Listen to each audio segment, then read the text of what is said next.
ఇదేంటి పిచ్చి number? Scam అనుకుంటా. సేమ్ ఇలాగే ఉంది నంబరు. హలో, హెచ్డిఎఫ్సి బ్యాంకా? కేవైసీ ప్రాసెస్ కంప్లీట్ అవ్వలేదా? దానికోసం ఆధార్ కార్డ్ నంబర్ కావాలా? అసలు మీరు హెచ్డిఎఫ్సి బ్యాంక్ నుండి అని ప్రూఫ్ ఏంటి?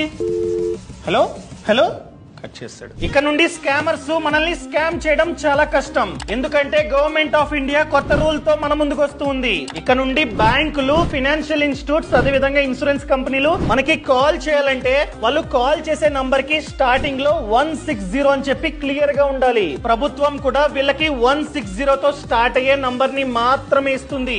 ఒకవేళ 160 అని లేకుండా ఏదో ర్యాండమ్ నంబర్ నుంచి కాల్ చేసి మేము బ్యాంక్ నుండి మాట్లాడుతూ ఉన్నాం, ఇన్సూరెన్స్ కంపెనీ నుండి మాట్లాడుతూ ఉన్నాం, ఆ డాక్యుమెంట్ కావాలి, ఈ డాక్యుమెంట్ కావాలంటే అది ఖచ్చితంగా ఫేకే.